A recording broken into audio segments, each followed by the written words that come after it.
My name is Ariel. I am autistic. And welcome back to another fun episode in the car. But let's see.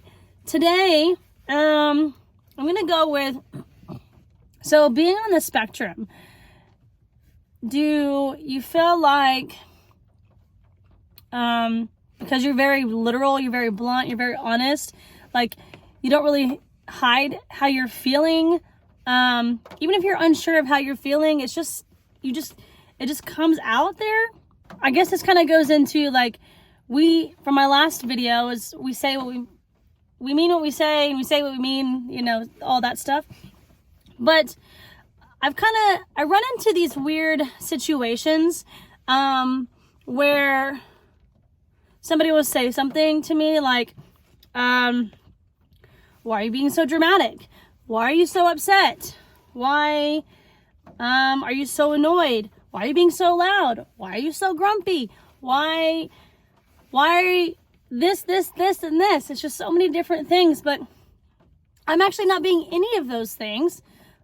One, I'm always loud. I don't really know how to find the right tone for each setting that I'm in,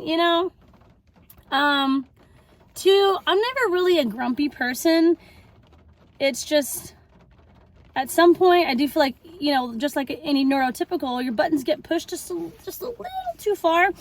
And at that point, I'm overwhelmed and probably overstimulated, that if I might say something and it might come off snappy, but it's not directed in any way. It's just, you're making me feel very overwhelmed, that now in your mind, I'm going to come off as dramatic or annoyed or grumpy or upset. Or it's kind of the same thing about if we're expressing, how we're feeling.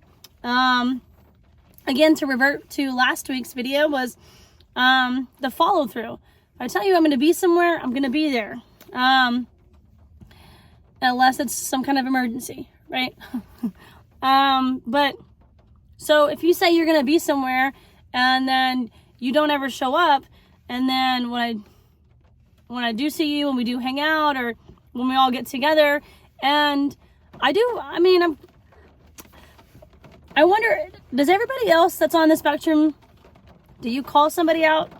Not like calling them out the way people actually say it is, but when I see you, I'm just gonna be like, so what happened? Because we were waiting for you, or I was waiting for you. You never showed up. You never said anything. Like, what did you do?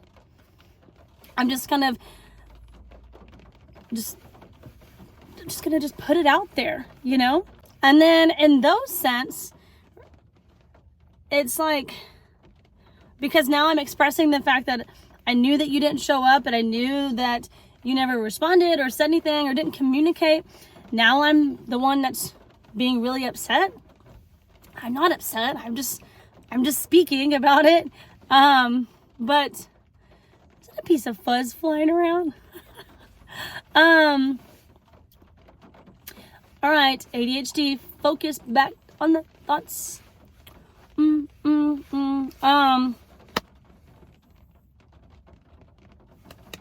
I really lost it. What was it? I need to get back on my train of thought here.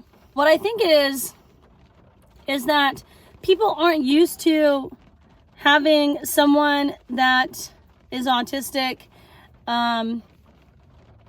present in their life, or I guess present in their life, and you can be present in any shape or form, but because and I can't speak for every autistic person, but I can very much speak for myself, I'm very real, I'm very to the point, I'm very just, it's this or this, it's really hard for me to find any gray area, I guess my correct term would have been, I'm very black and white, and there's not a lot in the middle, but I think that people just aren't used to someone just telling you how it is, like, what's a great example? There's just so many little moments that happen to me. Like, like, your TV's being too loud. I'm like, can you turn the TV down just a little bit? And so they turn it down. I'm like, okay, but it's still a little too loud. Can you turn it down some more? And they're like, okay, now you're being dramatic because the TV was too loud for me. And it's not, I mean, I could just get up and go into the other room, or, you know, there's like these moments that I feel that maybe neurotypicals are, in a sense, like testing us or testing our abilities, because I don't understand why you point something out that we're not actually being, or we're not actually that way. I don't like it when someone says that I'm being too loud or I'm being dramatic, because I don't feel like I am dramatic, and I don't feel like I'm loud. I don't know how to change my tone of voice. That's just who I am. And I'm not dramatic. I just say things for how they are, and I don't always get annoyed very easily. So when you always keep saying that I'm being annoying, or why are you so annoyed, or why are you upset, I don't quite understand why you're trying to put a label on our emotions and our actions when probably 90% of the time that's not even accurate. I hope this kind of made sense. Just like putting all my thoughts in there, but I think that makes sense. I think my last part of it was, why are you trying to label us, our emotions, and our actions? Is it really you? Is it really them that they're feeling that way?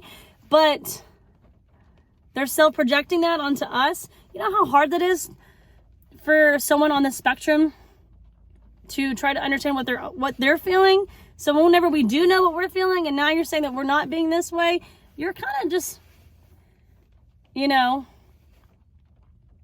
mind effing us in there, you know? Like, we're like, I thought I was going this way, but now I'm going in all these other directions. I'd definitely like to know your thoughts as well.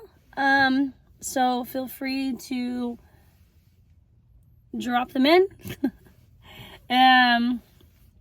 It's still raining just a bit, so not as loud, I don't think. But I'm gonna make a run for it and go start doing my homework today. But I hope you guys have a beautiful day, whether it's raining or it's sunny, or maybe it's a mixture of both for you. And until next time,